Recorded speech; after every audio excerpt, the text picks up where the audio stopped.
আসসালামু আলাইকুম ওয়া রাহমাতুল্লাহি ওয়া বারাকাতুহু।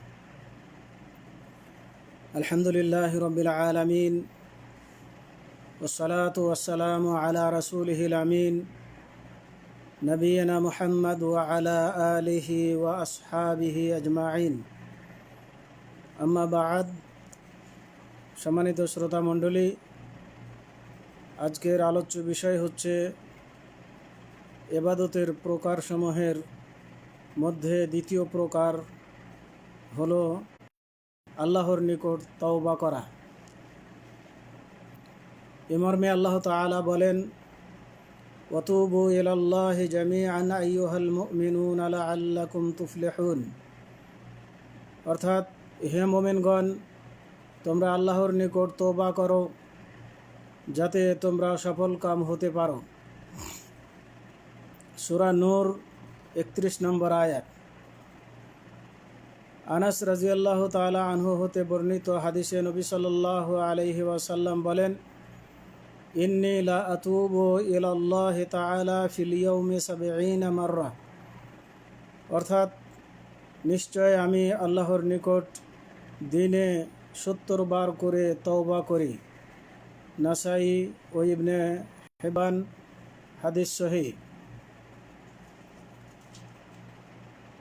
এই ইবাদতের ক্ষেত্রে কতিপয় উপদেশ: প্রতিদিন বেশি বেশি তওবা করুন। যেমন নবী সাল্লাল্লাহু আলাইহি ওয়াসাল্লাম প্রতিদিন আল্লাহর নিকট তওবা করেন 70 বারের অধিক। আবু হুরায়রা রাদিয়াল্লাহু তাআলা আনহু হতে বর্ণিত, নবী সাল্লাল্লাহু আলাইহি ওয়াসাল্লাম বলেন, ওয়াল্লাহি ইন্নী লা আস্তাগফিরুল্লাহ ওয়া আতুবু ইলাইহি ফিল ইয়াউমি আকসারা মিন 70 মাররা। অর্থাৎ, আল্লাহর শপথ, নিশ্চয় আমি আল্লাহর নিকট দিনে 70 বারের অধিক ক্ষমা প্রার্থনা করি। বুখারী। অতএব, হে আল্লাহর বান্দা, মজলিস বা বৈঠকে বেশি বেশি তওবা পড়ার অভ্যাস করুন। ইবনে উমর রাদিয়াল্লাহু তাআলা আনহু বর্ণিত হাদিসে আছে, তিনি বলেন, ইন কুন্না লা নাউদ্দু লিরাসূলিল্লাহি সাল্লাল্লাহু আলাইহি ওয়াসাল্লাম ফিল মাজলিসে ইয়াকুলু রাব্বিগফিরলি ওয়া তুব আলাইয়া ইন্নাকা আনতাত তাওয়াবুর রহিম মিয়াতা মাররা। অর্থাৎ, আমরা রাসূলের মজলিসে গণনা করতাম, তিনি রব্বিগফিরলি ওয়া তুব আলাইয়া ইন্নাকা আনতাত তাওয়াবুর রহিম দোয়াটি 100 বার বলতেন।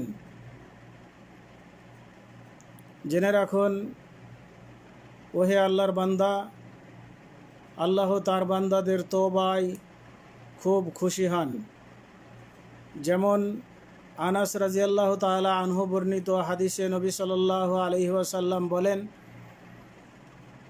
লাল্লাহু আশাদ্দু ফারহান বিতাওবাতি আবদিহি মিন আহাদিকুম ইজাস্তাইকাদা আলা বাঈরিহি কাদ আদাল্লাহু বিআরদি ফালাতিন।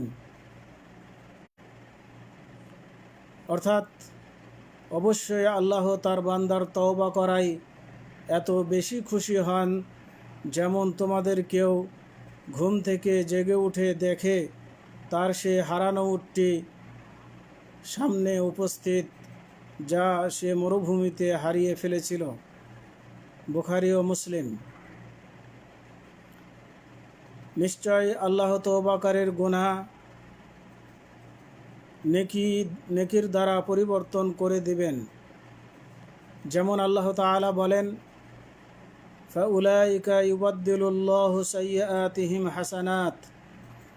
অর্থাৎ, আল্লাহ এদের পাপগুলোকে পুণ্যে পরিবর্তন করে দেবেন। আল্লাহ বড়ই ক্ষমাশীল, বড়ই দয়ালু। আজকে এ পর্যন্তই।